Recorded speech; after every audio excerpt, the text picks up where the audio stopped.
Good day, everyone. You're welcome to Political Matters on OPC TV Sundos Communication. Political Matters is a sub-segment of diverse views that we do regularly, but today we are in the studio. So I'm Alagbi Kayode and I have in the studio today Mr. Ike. Mr. Ike, thank you for coming on the show. Thank you for having me. So I am Mr. Ike. Today we'll be talking about the latest trends in Nigeria. We're talking about the political struggle between the two major parties we have in Nigeria, APC and PDP. So don't go nowhere. When we come back, we'll be talking to our interviewee. We'll be back.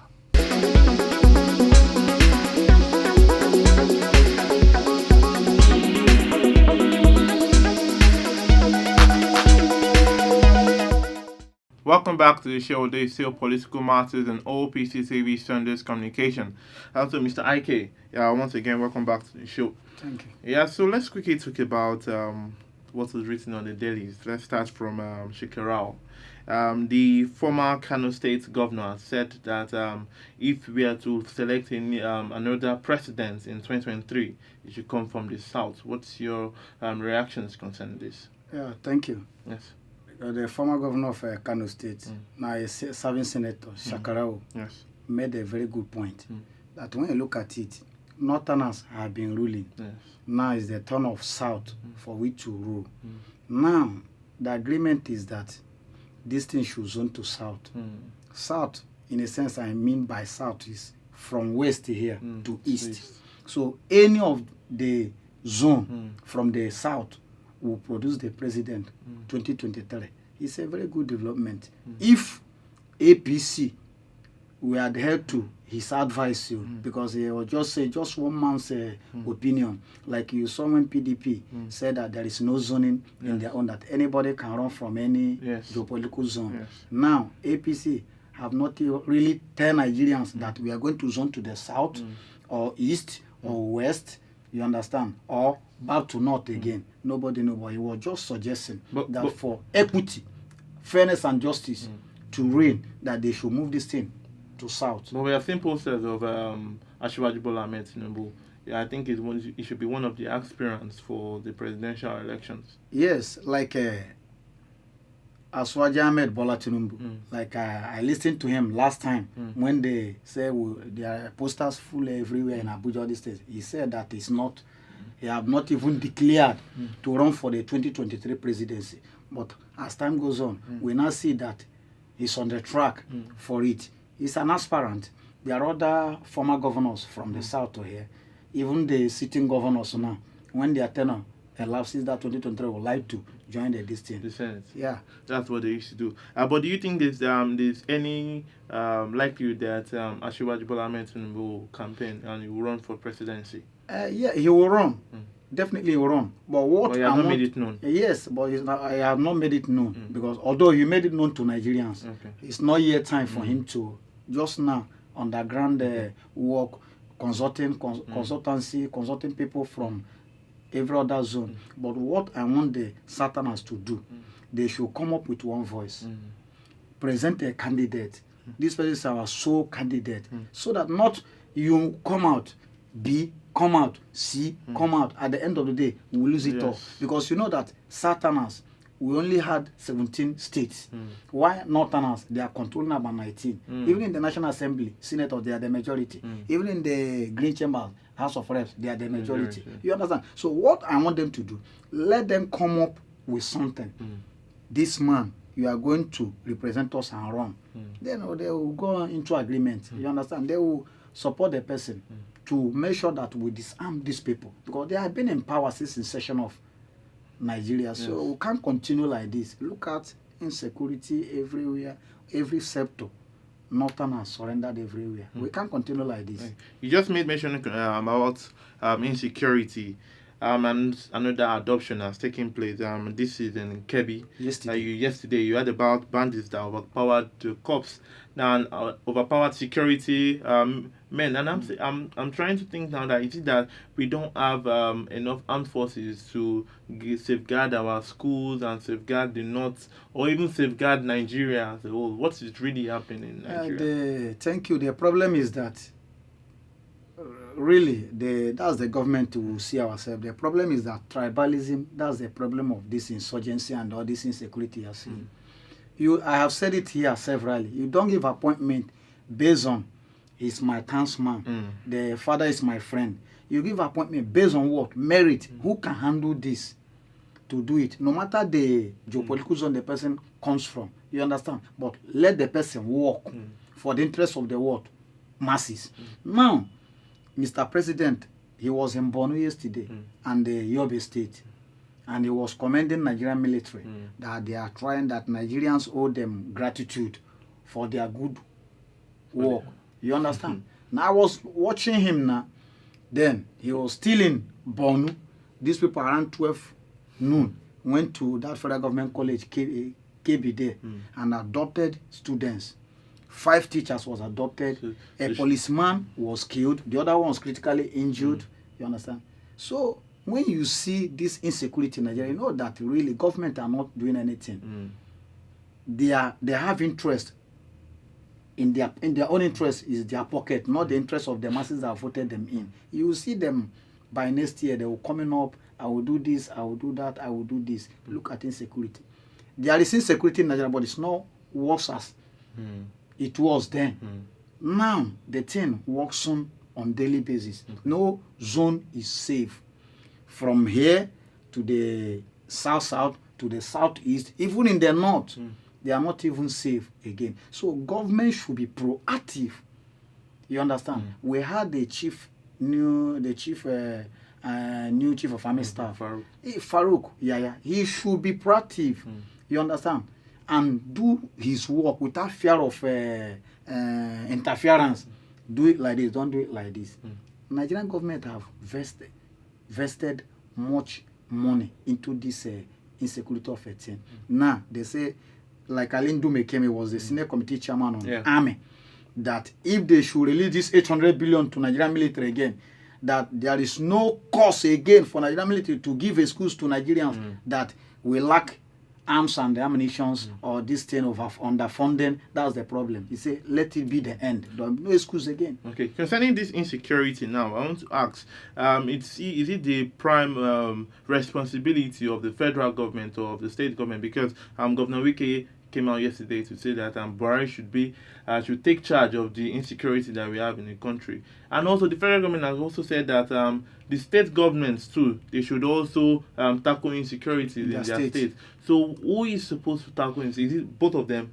Now, both of them, they have responsibilities to take. Now, Buhari is the commander-in-chief of the Nigerian Armed Forces. Everybody under this nation is under him.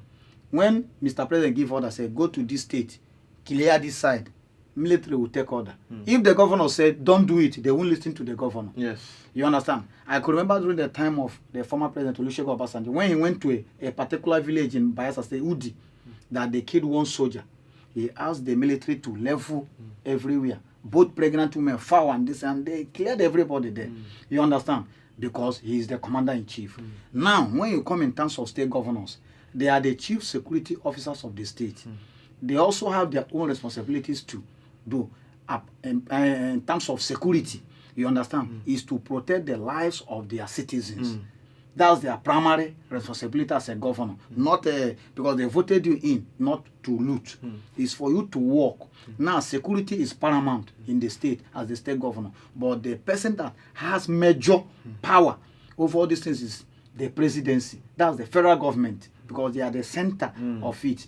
State governor will be tackling some minor things like all this kidnapping, banditry in his state. But when you now come, this worsening insecurity, no security men now. Like, for instance, when you go to the east, you don't see police again walking. They're under hiding. Army will come up, start the roadblock from 8 a.m. in the morning to 6 p.m. in the evening. They will clear off the highway. Then you are now giving room to all these miscreants for them to enter the street and start doing what they want. And the state government, they can't handle it anymore. So it's for federal government to sit up because of the amount of budget, amount of money they are budgeting to military. So what is the work of the military? If state government should be tackling this thing, federal government, so they should remove a hand from budgeting to military, because they are doing nothing again. So that's why some of us are clamoring for state policing. where the state government will tackle this thing well, if they allow them, give them autonomy for this state policing. Now, governor, you recruit. They know the terrain of the state. Yes. Anybody that misbehaves, you now have power to them. Like, for instance, you see what in US, a president will come up and say something, the governor said no. Because of the government they are running. Not here we run presidential system of government, things are going off course. Had it been we are running the same thing, devolution of power, this restructuring, like US are doing it, governors will have their power to execute some things. This is security of a thing. It's a problem to this nation. Many investors, they've gone. They have gone to Ghana. Look at the Pepsi. It's normal in Nigeria now. It's in Ghana. And it's 150 naira per bottle. Look at all this bottled water. Sachet water now, 20 naira per one. We are not going to continue like this. So government should be proactive. Both the national, at the national level and at the state level. Because governors need to work. When the head refuses to work, you will not work and safeguard their people. That's all. Because if there is anarchy in your state, then I say state of emergency. You are not going to see it to rule again. So government, when you now see that government are trying to be funny, maybe through one word or the other, before you know they say state of emergency, you have to tackle it without wasting time. Like you saw what Benue State Governor Samuel Lutom said. He said, my people, the way the thing is going, federal government is not ready to protect you people again. And I will not tell you to start sleeping. Now, equip yourself, arm yourself and defend yourself. Let me defend myself. Because if you're looking for body to defend you, that all of you will die. Okay, now, so let's quickly move on. Let's talk about Garba Shehu. You know, we have been seeing the struggle, the abuse and the words from Garba Shehu and from also the PDP governors. Okay, so he made a statement. He said that the PDP governors were seeking money for their own profligate political ends, and some PDP governors have lashed out to him.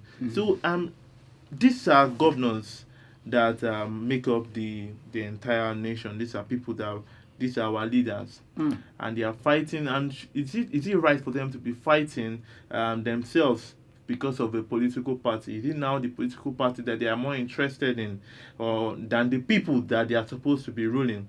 Because they've shifted now. They have shifted focus from the people now. They have shifted focus. They are currently about APC or PDP. The Ekiti State governorship election and Osun State is going to come. It's going to happen very soon. And now the focus has totally changed from the people. Were they even about the people before? They are not. I have said it here. Their own interest is their family and their pocket, not for the interest of the masses that voted them in.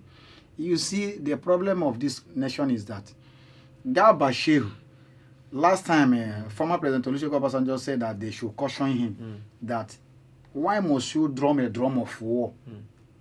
You understand? You don't drum a drum of war. That you should go and ask his father that saw what happened during the Nigerian Civil War. Some of them, if they are alive, they won't talk. So many families today, they don't have children because of that war. Now, PDP governors are saying that this government, they are not doing well. But when you go where PDP governors, you see projects, they are commissioned, all these things. They are working. Even some APC governors, they are working too. You understand? Party should not bring problem. Because we are not talking of party again. What we are talking of is what? Good governance. You understand? For the interest of the masses that voted them in. It's not really hard. People are suffering. And they are talking of PDP, APC. Then, at the end of the day, this one from APC moved to PDP. This one from PDP moved to APC. The same people. You understand? Now you said that this one is corrupt. I'm corrupt today because I'm in PDP. Tomorrow, if I move to APC, I'm not corrupt again. So nobody will probe me. It's not a good thing. What they should do, they should concentrate and give the people, the masses that voted, that dividends of democracy. That is what they voted for, not APC, PDP. That's all. Okay, sir. Let's quickly move on. Let's go to the agitation, the Yoruba Nation agitation.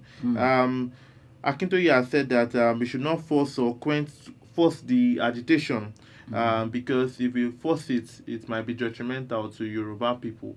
And also, moving on concerning Nnamdi Kanu, some northern groups, they said about 75 northern groups have placed an 100 million bounty on the head of Nnamdi Kanu. Let's quickly get a reaction very quickly. Now, about the Yoruba nation of a thing, you know, all these things, like I earlier said, it's a gradual process. Why you see agitations from every angle is because government of the day has failed. Their citizens. Now, people can no longer sleep. People can no longer eat. You understand? Unemployment everywhere. Look at when this National Bureau, when they said that poverty rate in Nigeria is too much. People can no longer pay their rent. And all these things, they have been doing it before.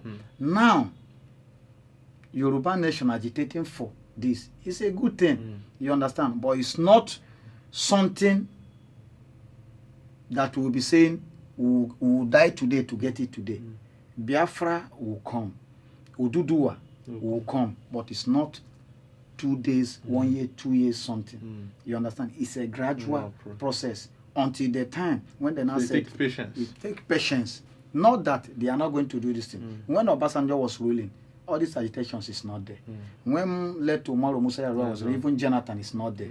Why the agitation is there? Because of marginalization, one-sided, lopsided appointment, one tribe, and they are getting the resources from south, and they are channeling it to the north. It's not. We are not running Fulani government. That's why you see every region agitating to go. If the government is balanced, you won't hear all these things. It's not that when all those ones are ruling that there is Biafra there, massive, but nobody is hearing them.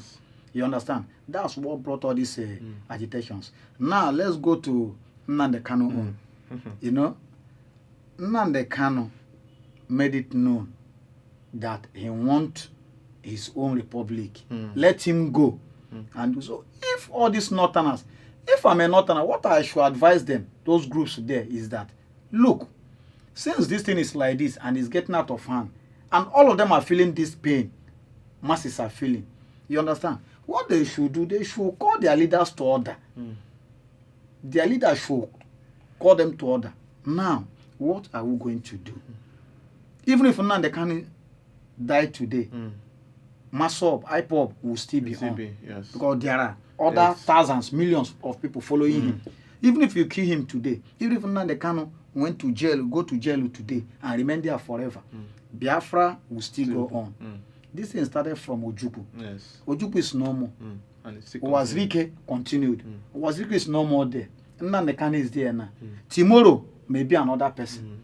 You understand? It's a gradual process. It's not something we will come. If federal government under Mr. President Buhari will agree to do all these things, this restructuring, like when Jonathan conducted this confab 2014, had it been when he came to power, he go through a true National Assembly, they saw most of all these things, devolution of power, resource control, local government autonomy, all these things, state policing. We won't witness all these things we are witnessing today, all these insecurity, all these things, like all these agitations. Now, restructuring is like separation. State government will now control the state and bring something to the central, and that's federal government, for them to pay all those federal civil servants salaries. Now, for you to go and run for presidency will not be do or die affair. Like you look at in US, even if you don't win, you lose nothing, because now your salary will not be like before. All those National Assembly members, maybe they may tell you, say your salary is 200,000. You will now see people, some may volunteer to go. Like when the former governor of Imo State wrote a serving senator, said that they should scrap all this Senate, National Assembly. He said because they are doing nothing there, investing millions of naira every day. He said they should scrap it. Now, they should put it, if you want to be a senator, let it be on part-time something. If we have important issue to discuss, you may come up, volunteer yourself, go. Nobody pays you. You go and contribute, you will go. He said this money is too much. Money that they're supposed to use for infrastructure. So they are not using it. A service senator is going on with 36 million per month. A serving House of Reps member is going on with 29 million. So all this money is waste. Sitting allowance is not there. He's sitting, they collect their money. And some of them are there for 20 years doing nothing. They have not even contributed or presented any bill. So it's painful. They should scrap National Assembly. If they don't want to scrap it, let them place them. Say, okay, now, when they restructure it, your salary is going to be 200 or 150,000 per month. You see many of them. Nobody will there. So that's the thing. Well, thank you very much, Mr. Ike. Thank you very much for coming on the show.